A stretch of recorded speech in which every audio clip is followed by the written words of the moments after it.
to roll.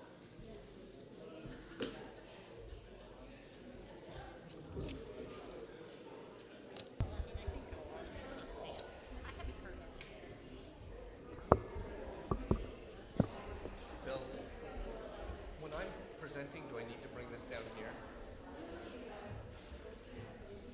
Like when I'm giving. Good morning, folks. If everyone wants to get settled, we'll be starting in just a few moments.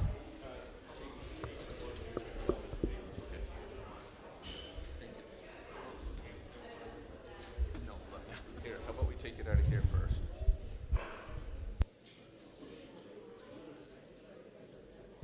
No, I think I'm okay. I'll move.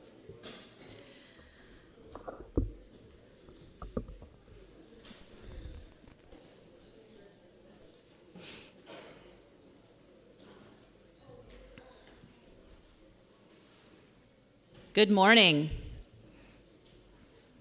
Welcome to the Town of Chelsea's annual town meeting. My name is Emily Libby Marshy, and I'll be your moderator today. For those of you who may not know me, I live on West Hill with my family. My husband and I have raised our 4 children up there. I teach middle school English and social studies just over the way in our First Branch school. And I'm also really proud to say that I have, in the past, served for about 15 years on our local school board at the time.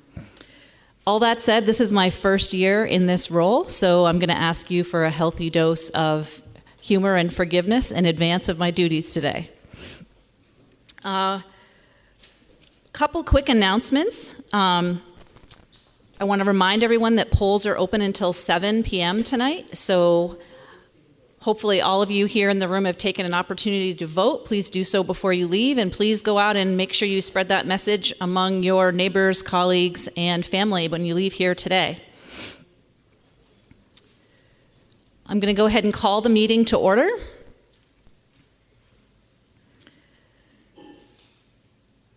What we are about to do here today is precious and rare. It may seem ordinary to us, but I impress upon my students the historic significance of what we all do here and what many places are doing across Vermont today. Just for a quick little story, I collect Old Town reports, and I was looking in the report for the year 1900 this morning, and the most interesting thing to me was that the first several articles remain essentially the same as what we're about to do today. Probably the most lengthy article involved literally turning the jailbrook and altering its course. Some of you might be familiar with when that took place or why. As well as discontinuing the town liquor agency and appropriating 55 cents of every dollar on the grand list to support the school. So just some little context and history. I believe in this process today, and I see myself as your facilitator. I am not a participant. I am here to facilitate your will. This is your meeting. With that said, if there are no objections, we have our representative here, Rodney Graham, who would like to address the assembly before we move on to our business.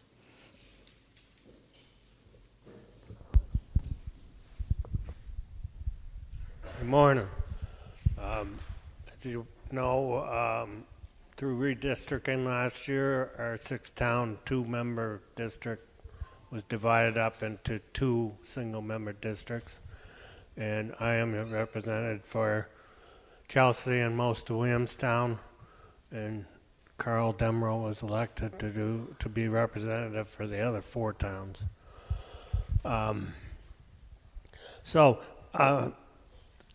The legislature this year is off to a really slow, kind of disorganized start. We had a lot of new members. Almost a third of the House is new people, and a lot of people that chose not to return or chairpersons of committees. So we have a lot of new chair people. And it's taken a long time to get organized and get into a routine. One sense, that's good. We haven't passed many expensive bills, but the ones that have been in the past are going to be expensive. Week we go back next week, at the end of the week is what they call crossover, so all House bills have to be voted out, Senate bills have to be voted out, so they cross over. A couple of the most notary bills that have been done so far, I am sure a lot of you have all heard about S5, so-called Affordable Heat Act. The Senate basically refused to take testimony on how much that was going to cost people, but I've heard in the range of 70 cents to $4 a gallon extra for heat and oil. So if Mike McDonald does make it here, you should really question him on how that's going to work. Our committee I'm on still on, was also a reorganization of committees. One committee disappeared and some of their duties were doled out on other committees. So I'm on the Ag Committee, and I've been on the Ag Committee, but it was always Ag and Forest, and now we're Ag, Forest, and Food Resilience Committee. We dealt with the universal school meals, and if you're not familiar, the last 2 years through the federal ARPA relief money, free universal school meals were provided, both breakfast and lunch, and through the pandemic. Well, that money is running out. And it's going to end this year, and our committee voted to try to keep it going, but it's going to be estimated to be $29 million in new state revenue to do this, and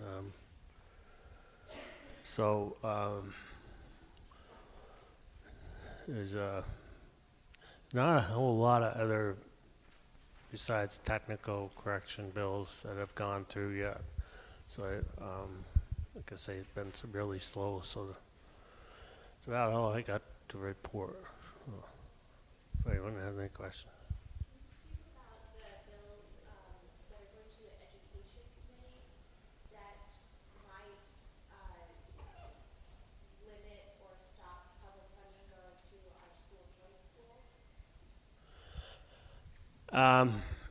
I've heard some about that, but it doesn't seem, I don't think it's going to pass. It's a lot of pushback on that. Yeah.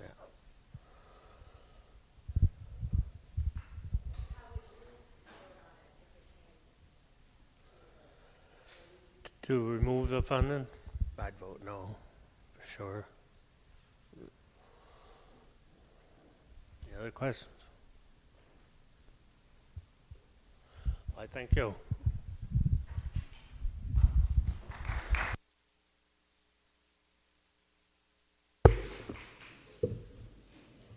Thank you, Representative Graham. Just a reminder, if you are not a legal voter in Chelsea, we do ask that you take a seat in the balcony. I'm going to ask all voters to make sure that you have your little blue voter card. If for some reason a voice vote is not obvious and we move to a division of the House, then I will ask for you to hold your blue card to make counting more simple. Thank you. As is tradition, we will follow Robert's Rules of Order today. Please wait to be called on to speak. It is really helpful if you step toward a mic. I understand some voices carry stronger than others. Please be accepting and patient of that if it's asked of you. I also just want to remind folks that it is really helpful to our town clerk, Karen, if you state your name, if you think it's a possibility that she might not know who you are, but it's also just really helpful for all of us to know each other. So I feel like it's really helpful, even if you think everybody here knows you, to state your name. So thank you for that in advance.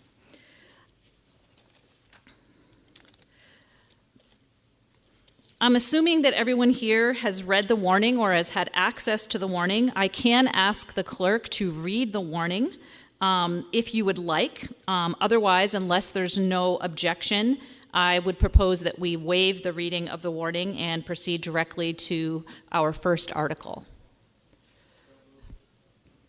Thank you.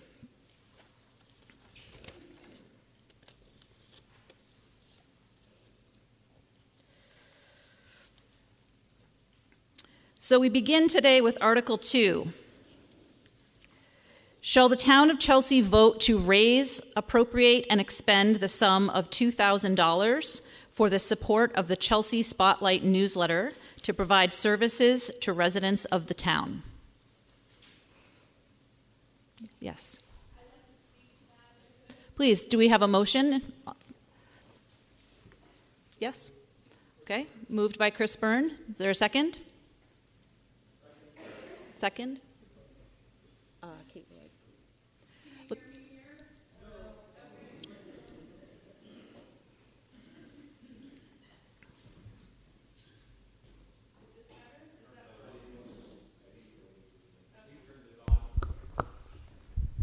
How's this? Ooh, okay. Okay, my name is Heidi Chapman. I'm one of the 6 or 7 of us on the committee who started the Chelsea Spotlight newsletter 9 months ago. I had a quick question for the select board, just clarifying, is the reason that we weren't lumped in with the other appropriation request because we're not a nonprofit, registered nonprofit? Okay, that's why we're separate.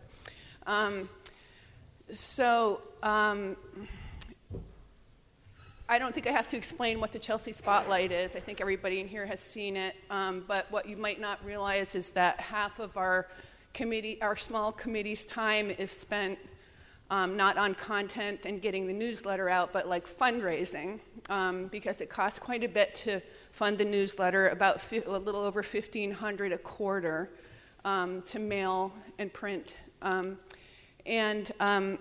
Just as a quick aside, we totally would love and welcome new committee members because we could just use more help.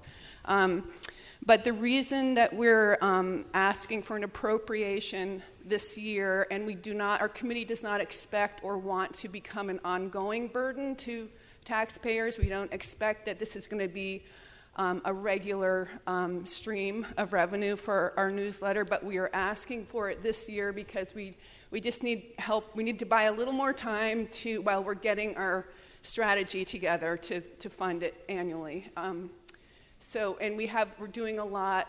We just raised over $3,000. We netted over $3,000 at the Wagon Wheel event.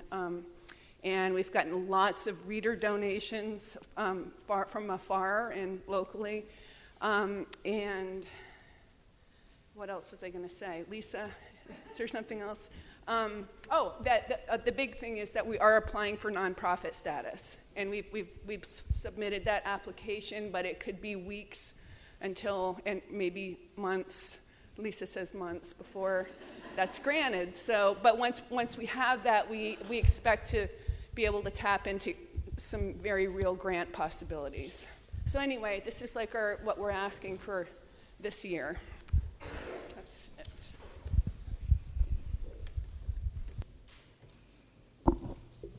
Any additional discussion on the motion? Yes. Okay, I have some questions. Could you state your name, please? Mary Ann McCann. Thank you. How is it that your newsletter is going to get a nonprofit status? I'm not sure how that's happening. Right now, it's not a social service agency, and it's not a public good. It's a private entity, private newsletter. I hope the town of Chelsea will join me in voting no on this. I'm opposed to public money being spent on private entities. Could you please address how it's in fact does? And also, I'm not understanding how there's a committee. Is the committee sanctioned by a local government, or is it? I mean, how are you calling yourself a committee? How is this? What is the structure of the newsletter?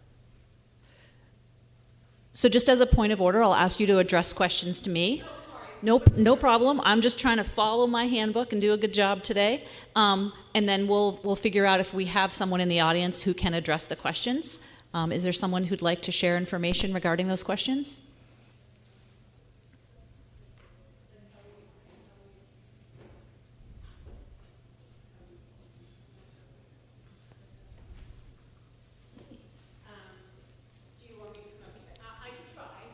Sure.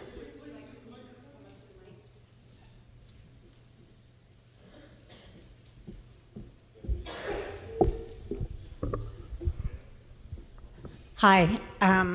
Sorry, I get a little nervous when speaking in front of a body. I'm Lisa Mulchman. I'm one of the founding members of the committee. We are not a town-sanctioned committee. This is something that we came up with as something that we thought was important to do for the town.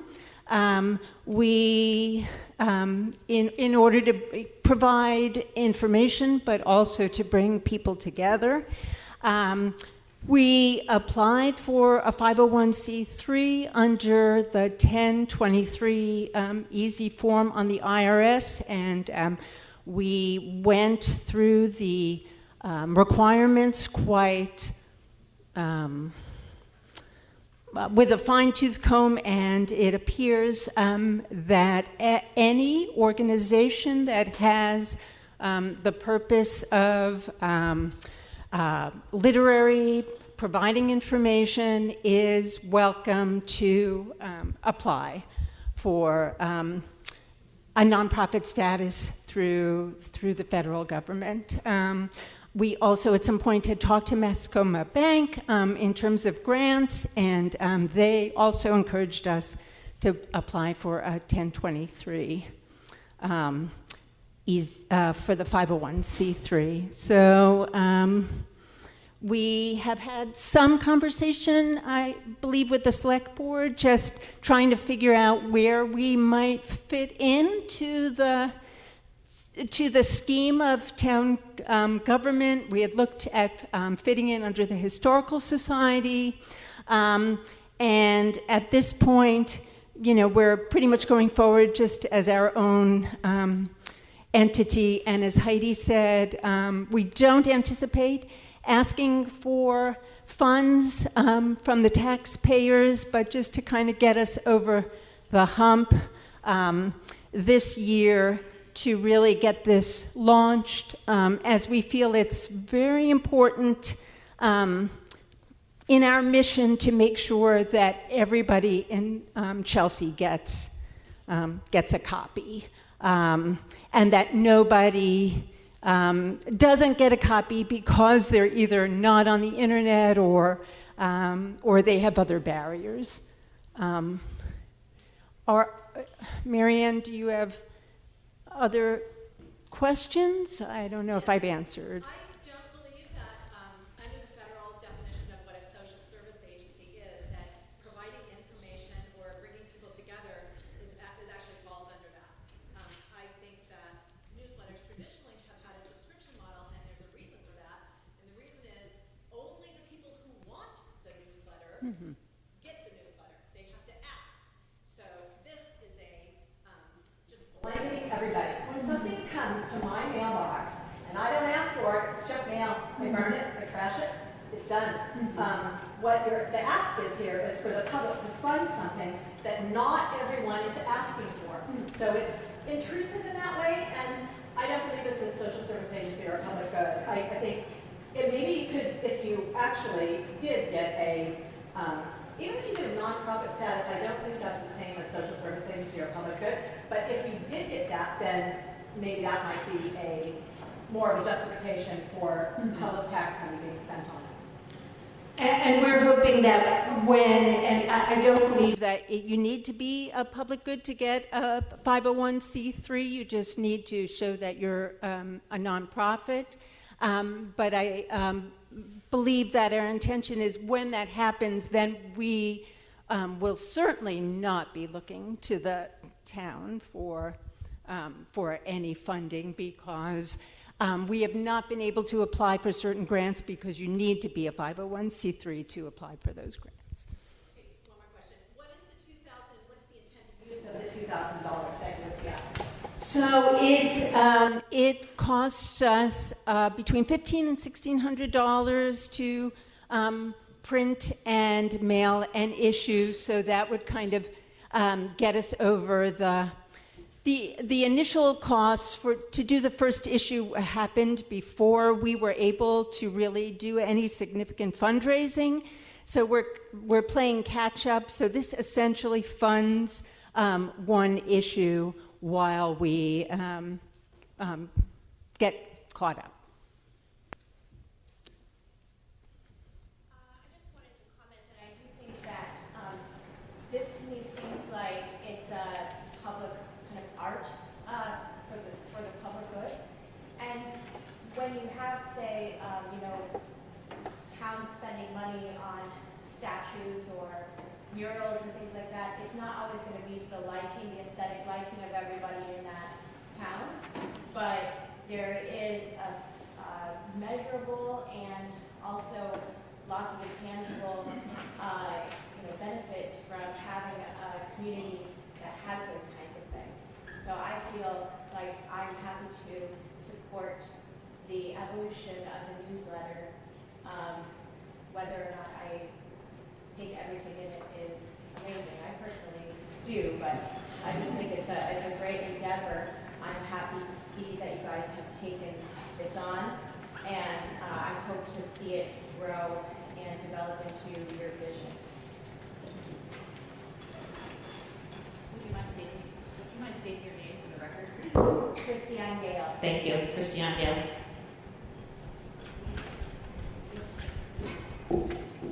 Any other discussion on the motion?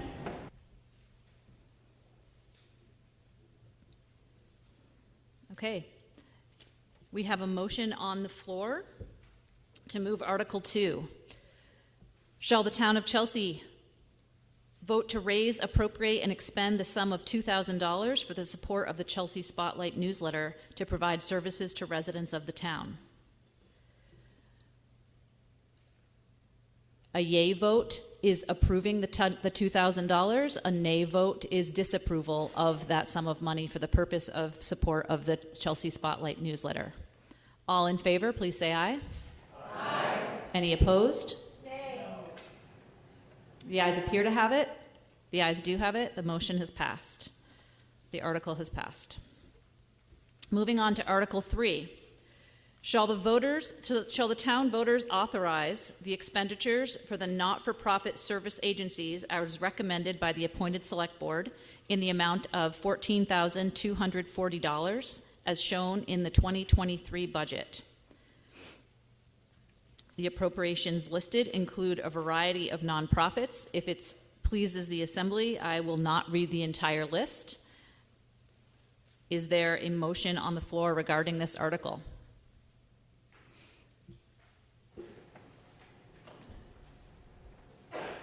Yes.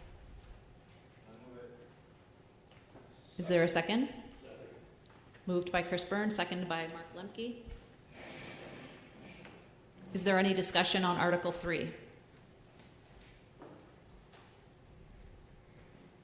Hearing none.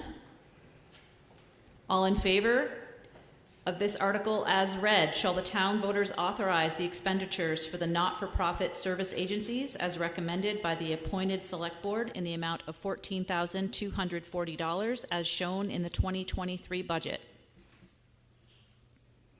All in favor, please say aye. Aye. All in favor, nay.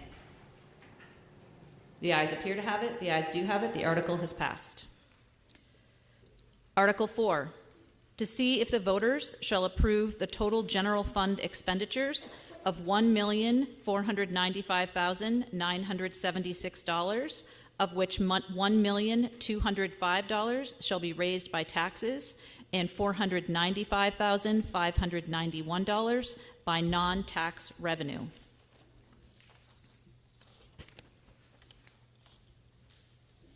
Is there a motion on the article? Hi, I'm Lena Hoyt. I move to accept Article 4 as written in the warning. Is there a second? Second.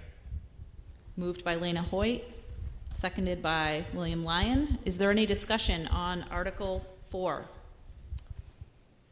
If we may, the select board has a presentation we'd like to give. Will you state your name, please? Oh, sorry, Kevin Marshy.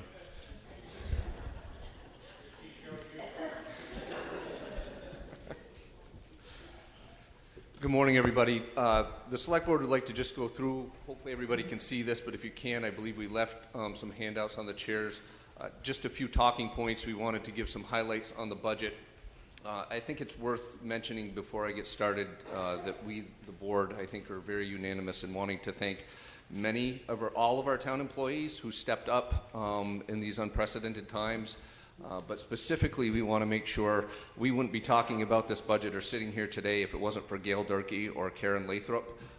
They have held us together in the last couple of months since we've been on the board, and certainly for the couple of months when there wasn't a board. So there's a lot of people that have stepped up, our road crew folks that have stepped up down at the sewer plant. Grant writing, there's a lot of folks that I missed. Town report got put out in some unprecedented times, and we just want to make sure that we thank all of those folks that were involved. But certainly Karen and Gail, thank you very much for all that you've done for our town.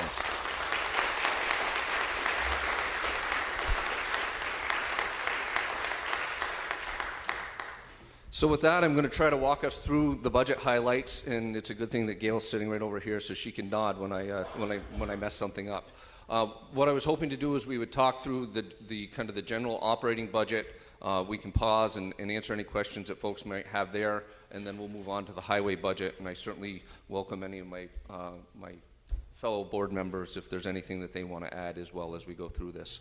So just a few slides, and again, all of this I believe is sitting on your chair, so you have all of these if for some reason you can't see the screen very well. So first on the revenue side of the general fund budget, the property tax revenue this year is $438,434, which is an increase of $15,155, or a 3.5% increase in the amount of revenue that will need to be raised by taxes. A couple of points just on the revenue. Based on estimates, there's a $10,000 decrease in revenue based on current use. There's a $2,000 decrease estimated based on recording and vault fees. The transfer station revenue, this is a bullet and something that we as a board need to address as we move forward. The transfer station revenue is a little under $10,000 less than what we receive the revenue is $10,000 less than our expenses. So the transfer station is actually currently running at a slight deficit. Being an all-new board, we need to kind of auger into that a little bit more. We want to make sure that the folks that are working at the transfer station, we get them in and talk about that so we can look for opportunities as we move forward to kind of make that solvent and make sure that we're operating the transfer station where the revenue equals the expenses. One of the things that we did this past year, there was a significant surplus in the general fund, and so we've chosen to apply $60,000 of that surplus to the revenue side of the equation, so that had really helped us out as we look at the expense side of the equation. Now on the operating side of things, the expenses, the operating budget is $715,619, a $27,756 increase, or 4.04% from last year. This next bullet is really important, and there can be a little bit of confusion. I want to make sure that we address it as a board. Overall reduction on the general budget side of things is a reduction in salaries of $12,912. The reason for that is, and I believe it was last year at town meeting, there was a motion on the floor to increase what was called the town administrator salary. It's actually the town assistant salary. And so we didn't see that increase. We didn't go with the town administrator model, so we still have an assistant.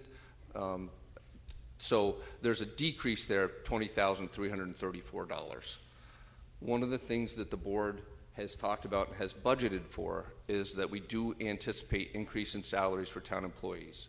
We've gone through, the Vermont League of Cities and Towns publishes a book. It's pretty thick every year based on categories for every town that submits data. We've looked at both the statewide averages for salaries. We've also looked at comparably sized towns. There's about 15 different towns that we looked at and said, okay, towns our size, what are we paying, the various classes of or what are they paying the various classes of employees? So we have not increased the salaries. That's something that we hope to do if the budget is passed today. We need to do that, but we wanted to make sure that we presented the budget to the voters and that we were clear that we were anticipating salary increases for many or all of our town employees as we move forward. I will say that in looking at both the state average and the averages for employees for towns of similar size, there's several categories of employees that we have here in Chelsea that are significantly lower than those two averages. There is an increase in advertising. We've got a number of positions out there that we're advertising, many different things, an increase of $1,500 for advertising. There was a rent increase of $1,200 at the town treasurer and administrative assistant office, which is just across the street here. A few other bullets on the increases. Technology, we increased $2,000 for new computers, and we haven't gotten there quite yet. We're very thankful to Chris, who's here again today. Anybody that's been logged on, Chris has been live streaming our meetings and putting them out on YouTube, and I think we the board, really want to thank you, Chris, for the service you've been providing to us. But the goal of the board is to make sure that as we move forward, we're hoping to have virtual meetings that can be interactive, whether it be on Google Meet or Zoom or something like that. So we're hoping to get kind of that next phase. There will be a cost associated with that, and we've budgeted that. The $2,215 increase for solid waste removal at the transfer station, those prices are going up. $1,168 increase in the county tax based on the tax rate that was set. A $10,602 increase for First Branch Ambulance, a $15,000 increase for the library, and the motion that we just passed was a $4,240 increase for the petition requests. So that is a summary of the general fund budget, and we're happy to try to answer any questions that you may have.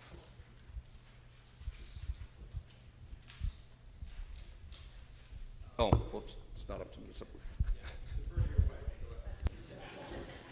Yes, Philip. Given this now an appropriate time to talk about the administrative assistant and how are you thinking of that position in the future? You said you have a different model for working with them, and after last year, we did change things up, and I'm just curious whether that's a different time to talk about that or you with that. I think it would be germane to the article. I'm happy to jump in, and certainly if I get anything wrong, please help me out. So basically, the model that was here when we came in is that we had an administrative assistant. There had not been a change from last year at town meeting, and that is the model that currently we're planning to move forward with as an administrative assistant. Actually, I should have introduced Patty Swan, who is our new administrative assistant. Patty's sitting right up here to my right. I think this is maybe day 2 on the job. So welcome, Patty. So we currently anticipate moving forward with the administrative assistant model, and that's what we've budgeted for. And you call the position different than administrative assistant? Well, my understanding is last year at town meeting, the budget was increased to look at more of a town administrator model, which is a slightly different model. Yes. Okay, so you're like almost right. So what happened was that Phil and I thought that the old board felt that the administrative assistant might need help, projects, grants, things like that, and that's how the water ended up hiring me, actually. So I do grants and project management so that Patty can concentrate on like day-to-day paperwork. So that's what the difference is. And I have not worked as many hours as I anticipated. participating, which is fine, but I'm also hoping to learn from all of you what exactly is expected. So that's where we're at.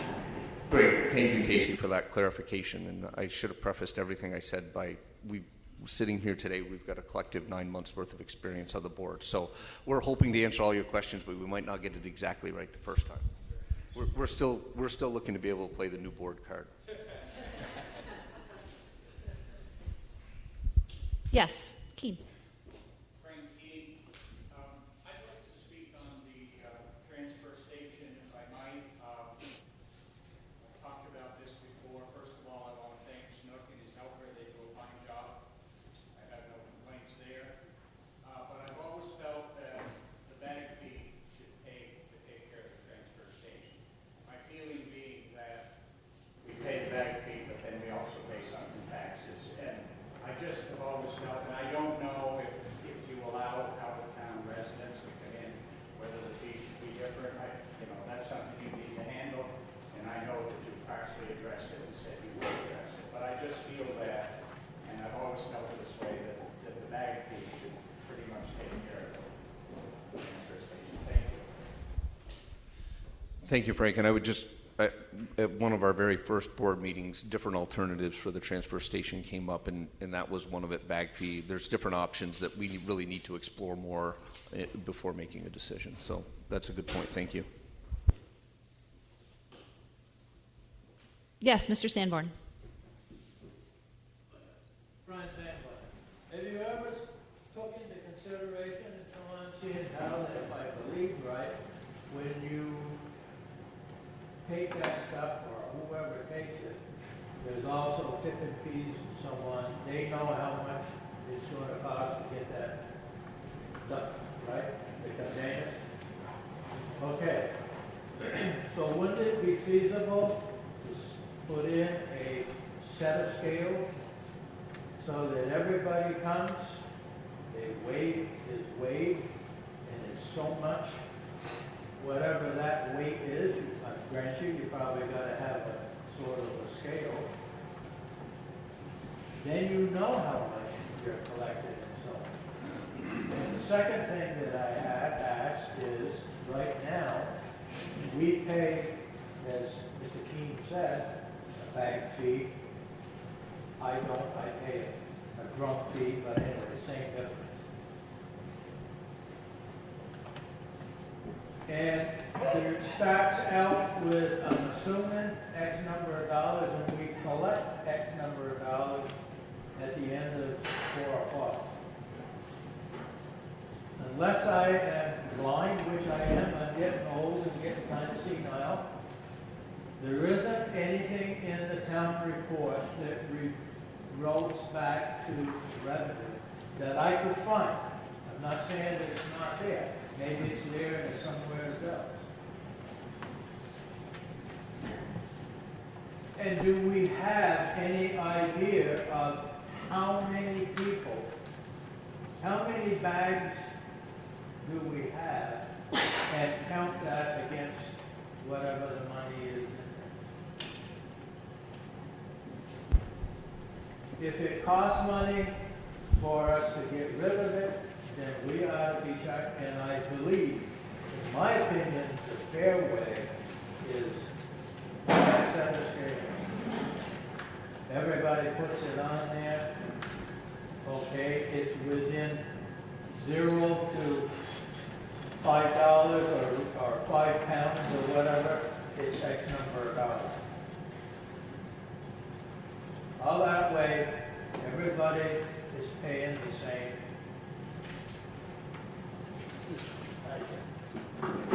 Thank you. Kelly? This is Kelly Lyford, Select Board Member. Thank you, Brian. You actually bring up a lot of good points. We have, I think we may have 9 weeks under our belt right now. I'm not sure. Could be 8 weeks, but there's a lot that we have to look at. This is something that was highlighted and came to our attention when we were doing the budget. You've brought up a lot of different things that need to be looked at. We need to start getting some data available. It's going to be a process that we have to move forward as we address this. We didn't, so quite, I'll be honest, We haven't put a lot of time into it, except to say we've added it to a future agenda to know that we need to be addressing it and kind of looking at the options in front of us soon. Is that helpful? One moment. Phyllis Hayward.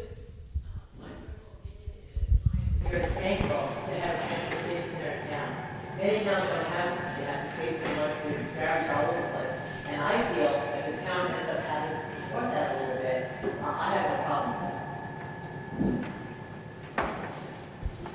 that. Susan? Susan Elwood. So I was on the board for a little while. Maybe other board members can help me, but just for a historical perspective of the transfer station, don't beat yourself up about having to solve this deficit. The transfer station's been running at a deficit and has not been paying for itself for years, if not decades. So and also, there's been people that sort of live on the border, like Washington, Chelsea, and maybe Greenfield, who've come to the board before and said, look, we live closer to here than these other places. Can we dump our stuff at Chelsea? And the board has said yes. So I think eliminating people who are not in Chelsea is a two-edged sword. We've already given them permission, but if it's not paying for itself, they're getting a benefit. And lastly, I think Snook has suggested for years that there is a fee for the cardboard and or the recycling bins. We don't charge for it. Other places do, and previous boards have considered that as part of a possible way of bringing up the revenue. So at least it pays for itself. Thank you. I thought I had seen another hand over here. I just want to acknowledge that first. Andy. Susan, Andy Pomeranz, you called out other select board members. I just want to remind us of the discussion we had here about 15, 20 years ago when the Solid Waste District decided we didn't need a transfer station and wanted us all to drive to Tunbridge every week. Andy, could you use the mic? Sure.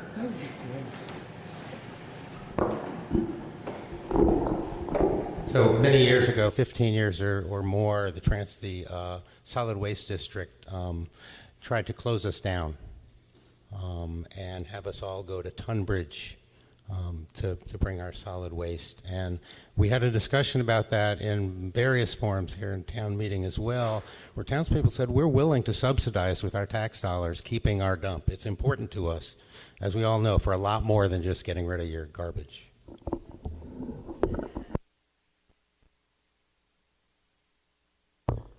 Gail.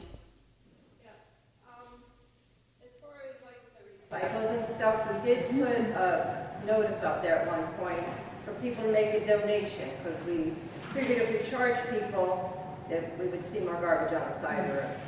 But it doesn't hurt to give $1 for a bag or 2 bags, every time you go. I mean, if I bring my stuff, I throw $1 in. If everybody threw $1 in for their recycle, it would help. And the other thing that kind of messed it up this year is that they added an environmental fee of $100 every time they pick up. So that wasn't built into the budget last year. So we may have had to raise the prices last year if hadn't known they were going to throw this extra fee on. So.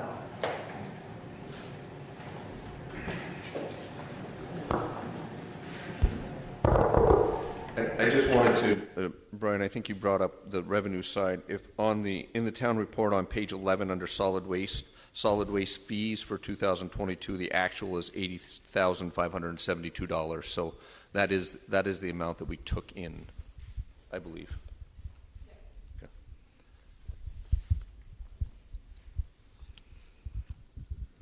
Any other discussion on this article? If there's not on the general fund, we would like to continue, if we could, on a presentation on the highway side. Okay. And I'd just like to echo Kelly's point. We are very open as a board to thoughts and suggestions. We just got some really good ones on the transfer station, but we are very open to thoughts that you may have on anything that we may be dealing with, because we are looking to learn from a lot of folks that have been involved in the past. So the next part of this article in the budget is the highway budget. And so this first slide is on the revenue side. Property tax revenue or amount to be raised by taxes is $561,771, an increase of $32,447, or a 6.13% increase. On the fuel reimbursement side, there is an increase on revenue of $4,000. I'll talk about the operating side of fuel in just a moment. But the First Branch Ambulance in the Chelsea Fire Department, they actually use our fuel and then they reimburse us. So we're budgeting an increase of $4,000 for that. And then on the revenue side of things, there is a sidewalk grant that had already been obtained before this board came in. We just, I believe it's out there or will be out there soon, advertising for bids. There's about, I believe it's 300 feet of sidewalk. Half of it's just north of the fire station. The other half of it is just south of the fire station that will be built this year. So there's revenue from the state in terms of that sidewalk grant. It's a 50-50 matching grant, 50% local funds, 50% coming from the state. On the operating side of the budget, $782,177, which is a $57,046 or 7.87% increase from last year. Again, much like we just talked about in terms of the general budget side of things, we are anticipating salary increases as we move forward on the highway side of things. Equipment rental, there's a decrease of $7,500, and we want to make sure that we kind of highlight the fact that a lot of that is due to the previous budget was for rental of a mower that we would actually rent. And we do have a relationship with the town of Vershire. They have a mower that we've used in the past, and we're looking to save some dollars there by continuing that relationship with them and mowing or using their mower. There still may be some contract mowing as well, but overall there's a decrease in that equipment rental. I think it's worth noting that we have heard from several folks just in terms of our mowing schedule. There's kind of two key themes when it comes to mowing. One is chervil and evasives, especially in the spring, and then there's also just the need to mow for safety when the grass gets really high, July, August, that kind of thing. And so the board is exploring both of those options, and it's reflected in our budget. Diesel fuel is an increase of $35,000.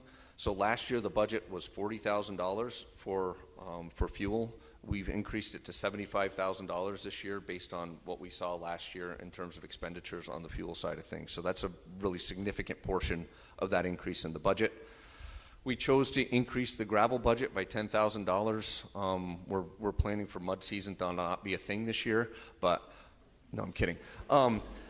But there was a lot of gravel. I believe if you talk with Rick, the gravel budget was blown during mud season last year. So we've chosen to increase the gravel budget, and certainly, I mentioned it earlier, but the work that Rick and Paul have done this winter, short-staffed with one person, has been exceptional.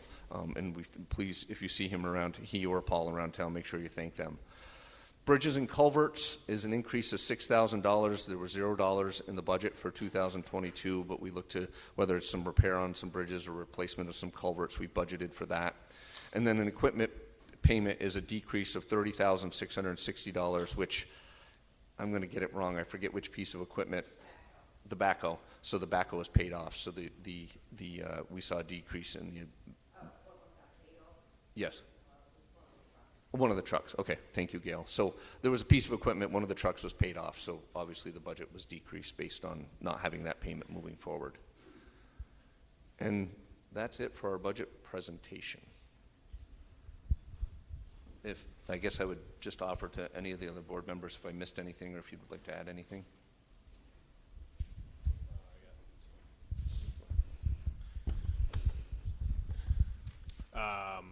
William Lyon. And I just wanted to mention one thing about our solid waste removal. I'm not sure if everybody knows here, but we pay per bag, but when they remove it, we get charged by weight. So this is my personal opinion, is that I do think that we should in the future look to charging by weight. if, for just a silly example, if somebody brings in a garbage bag full of blown up balloons, they're really overpaying for what they're bringing.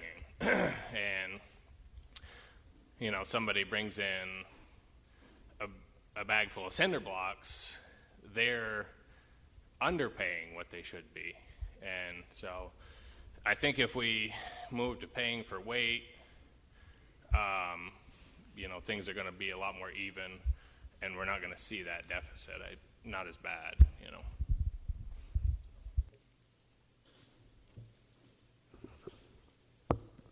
Thank you to the board. Christian?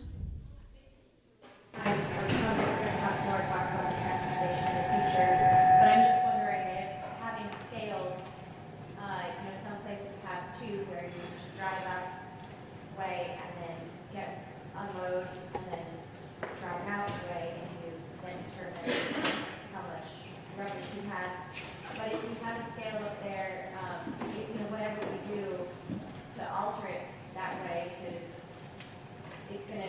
will it impact the way that it has to be laid out, or do we have to do, like rebuild the place or do infrastructure changes up there, which would end up costing more? I'm kind of curious about that.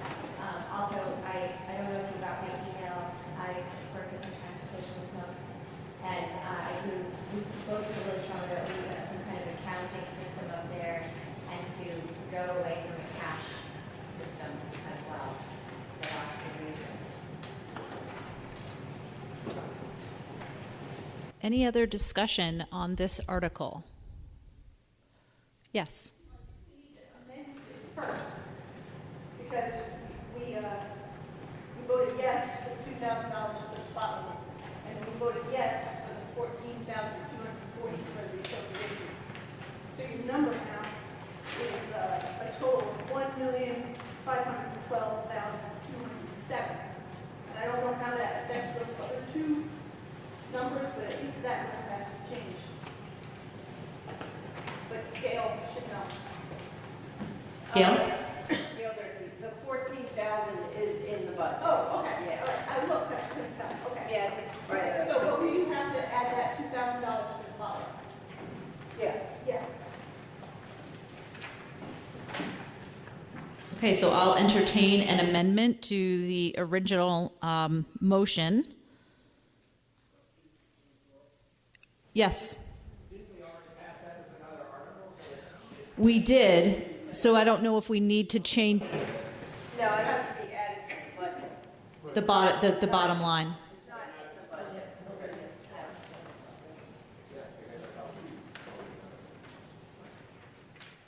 Because the article does read total general fund expenditures. So I'll entertain a motion that would adjust the numbers in Article 4 to reflect that additional $2,000 that was appropriated in Article 2.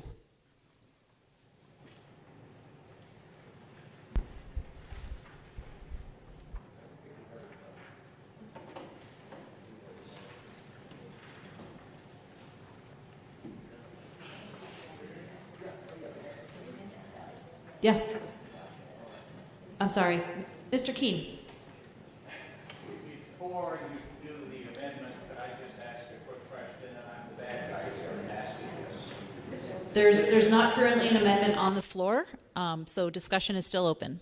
So is this amount that you want raised in taxes, does that include what you hope to get in delinquent taxes and water sewer fees?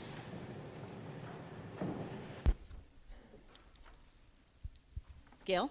As far as the water sewer fees, that has nothing to do with taxes. That's just, the water sewer is supported by what everybody pays that's on the system. But the delinquent taxes, the 57,000 are part of our tax package. Yeah. I wondered if that was in play. Mr. Marshy?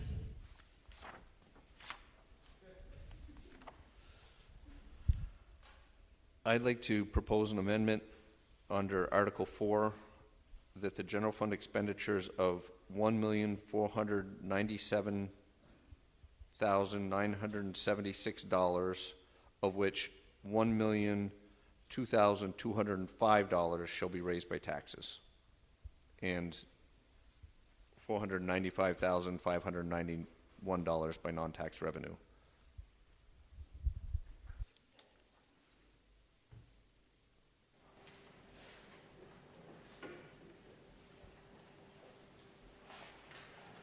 Okay, there is an amendment to Article 4. So right now, we are, discussion is open.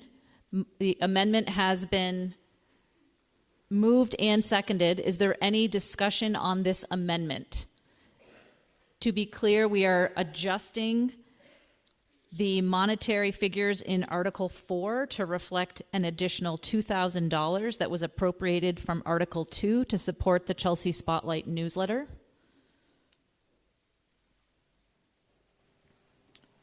The amended article would now read, to see if the voters shall approve the total general fund expenditures of $1,497,976, of which $1,002,205 shall be raised by taxes, and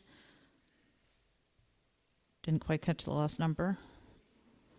$495,591 has not changed by non-tax revenue. Thank you. Any discussion on this amendment?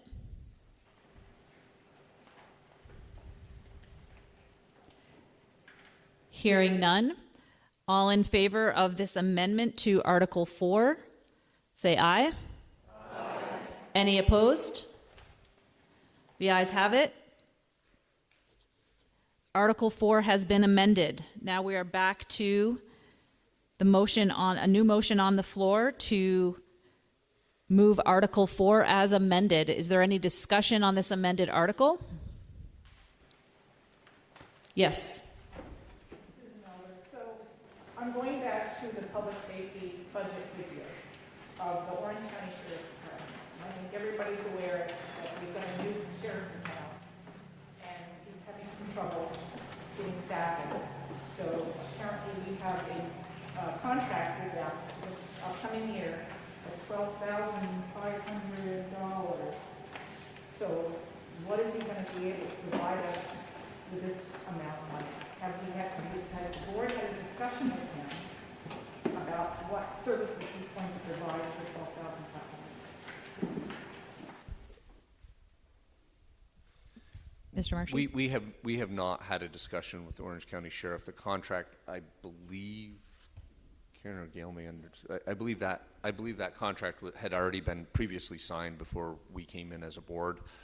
We intend to invite the sheriff into an upcoming meeting. We've heard, I think others have heard concerns about, the presence of Orange County and so forth within the community, and we all read the newspapers and understand that they've got some staffing shortages. So it's definitely on our radar to invite the new sheriff in to have a discussion with us. But at this point,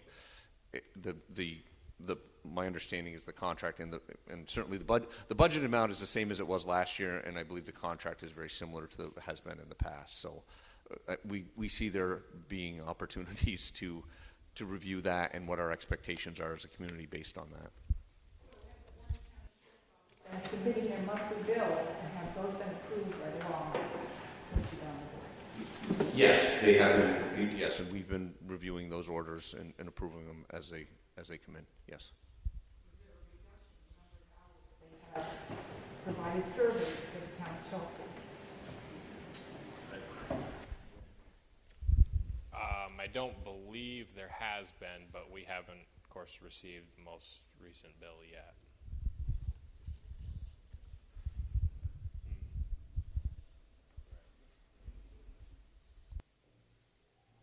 Any more discussion on the article? Yes? Comment about opportunities to talk with the sheriff. Should I leave that till the end? So, if it's germane to the budget line item regarding the sheriff's department, I would say yes. If it's more philosophical in nature or suggests, something kind of outside what has been within the typical contract, probably later under other business. I'll let you decide.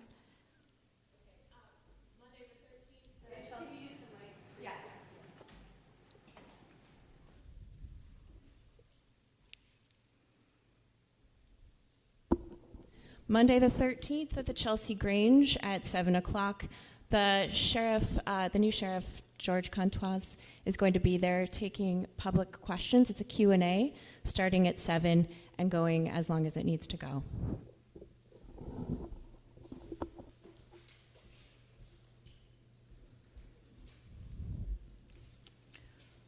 Any additional discussion on this amended article?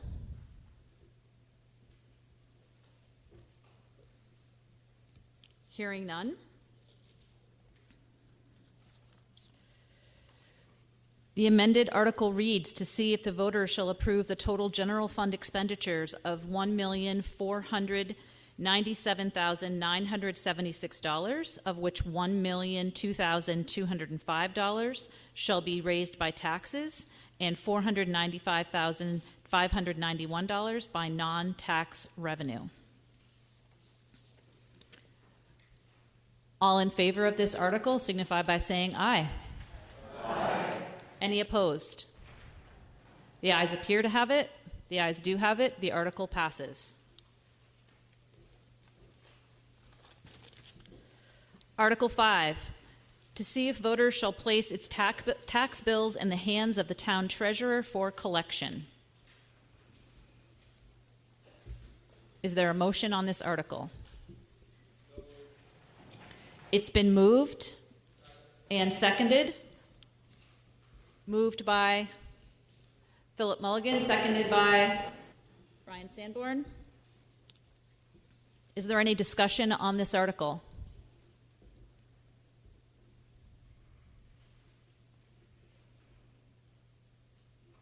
Hearing none.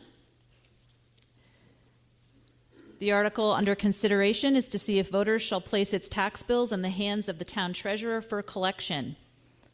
All in favor of this article signify by saying aye. Aye. All opposed? The ayes appear to have it. The ayes do have it. The article passes. Article 6, to see if the voters shall establish a due date of November 1, 2023 for payment of town and state education taxes, establish a penalty of 8% for taxes not paid for or postmarked by the due date, establish a monthly interest rate of 1% for taxes unpaid after the due date. Is there a motion on this article? Moved by Brian Sanborn. Is there a second? Second. Second by Casey Peterson. Is there any discussion on this article?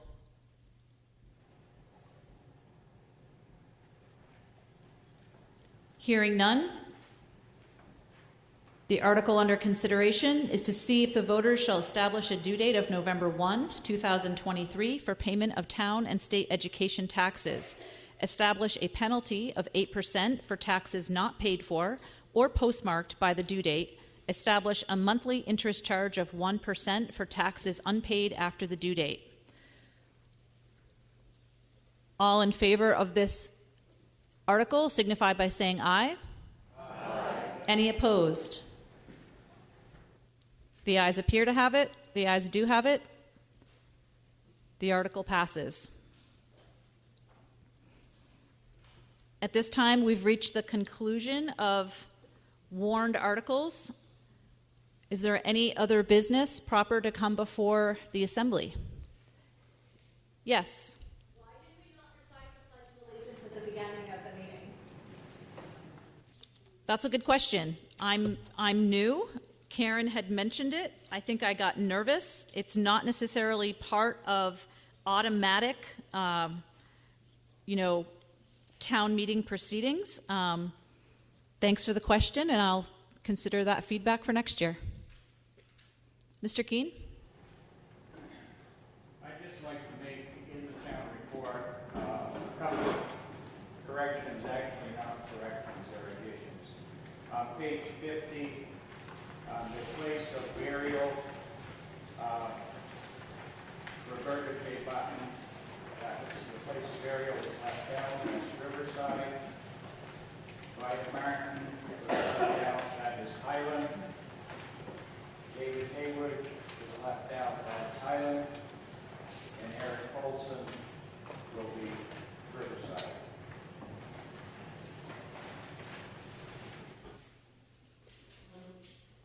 Was the clerk able to capture all of those additions? Okay.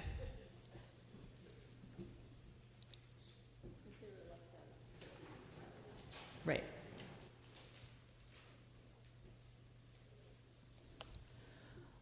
Any other business? Yes. One of the things that kept coming up when you were talking about the school tax rate was the fact that Chelsea hasn't had a reappraisal, and our common level of appraisal was impacted by that. Is there a plan for reappraisal at any time soon, so that we're more in line with the current appraisal? So the question is whether the town has plans for a new appraisal. Is there someone who could answer that question, a lister or a select board member? Phyllis?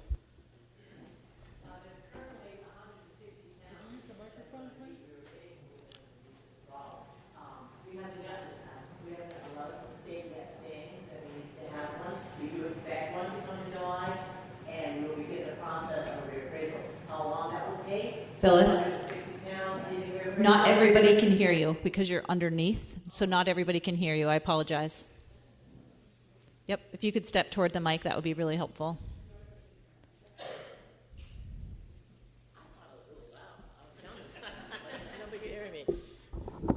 As most of you know or probably have heard, there's 160 or more towns that are up for reappraisals because of the recent spike in sales that prices of houses went for way more than what we had them assessed for in many towns around the state. We will be getting a letter probably in July saying that we do need a reappraisal because our CLA is so low. However, the legislature is working on putting a moratorium on reappraisals at this time because legislatively we need to get this letter. Whether they'll pass something and say that we're not going to send the letters out, I have no idea. But at any rate, we will be working on the reappraisal process in the near future, as many other towns will be.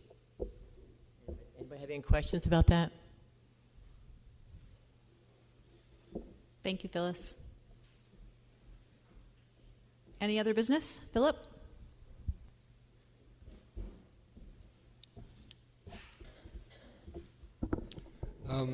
I've been on the Energy Committee for a long time. For quite a while we had a committee. I'm the sole standing member, so I guess I'm the commissioner now. But I'm running out of energy, and there still are some important issues to deal with if people have the energy to do so. Specifically, the Energy Committee is an advisory body to the Select Board, and they can work at advising the town on how to become either more carbon neutral or more economical in their use of energy.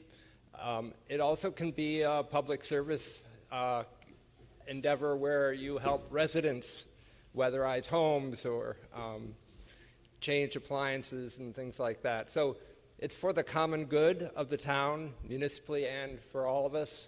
And I think we all know that it's a current issue. It's a long-standing issue, but it's also critical. So it would be good to, if you have interest or know of somebody that might be interested, the Select Board would be appropriate to mention it to. Thank you.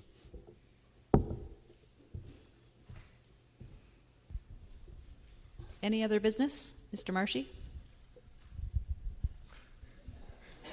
Thank you. A couple of things as we close. Certainly one, to make sure that we also recognize the folks that are here today, and every time that we have election that sit here from 9 to 7 and beyond that. I think it's worthwhile making sure that we thank them for their service sitting here and doing that for us all day long. So thank you very much. Also, I think as we close, and I think I can speak for the entire board when I say this, I mentioned it earlier that we're new. At the risk of being repetitive, we welcome public input. We know that there's a lot of opportunities in our community. We know that there's a lot of folks that are here today and beyond that have input that could be helpful to us.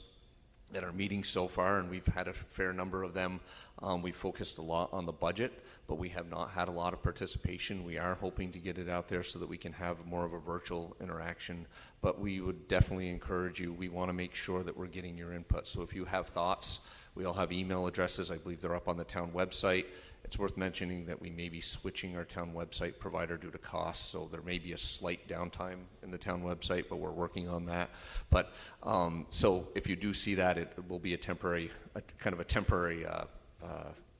blip in the screen, if you will, on the town website. But we all have email addresses, we all have phone numbers, they're out there. We'd encourage you to attend meetings, and we're hoping to really make sure that we do the best that we can to make sure that we engage folks on any and all issues. So thank you very much. Mr. Keene.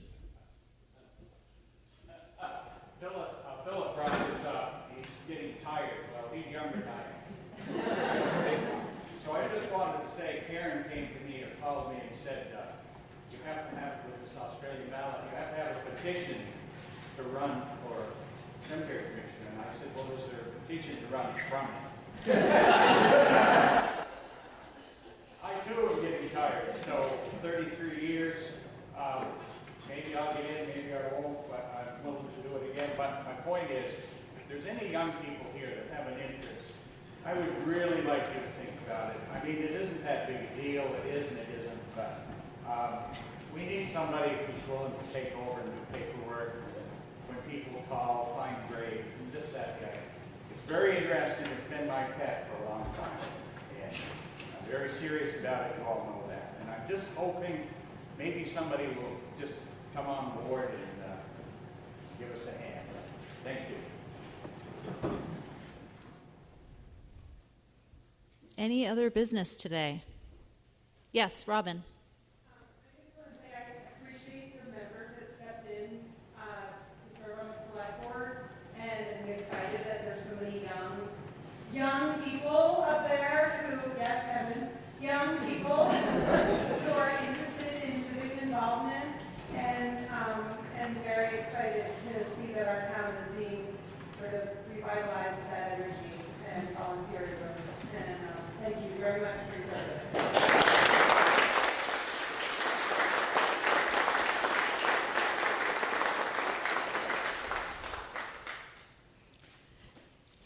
With that said, I had a couple ideas around closing thoughts today. One of them was that I just wanted to take a moment to acknowledge that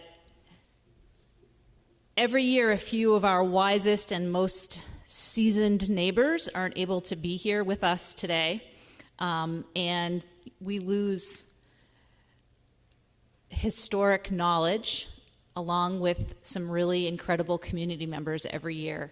And so that idea of figuring out how we, keep tradition alive and how we move forward into an exciting new time for Chelsea while really, hanging on to the roots and the foundational energy and, just authentic way of life here in Chelsea, it feels really, really,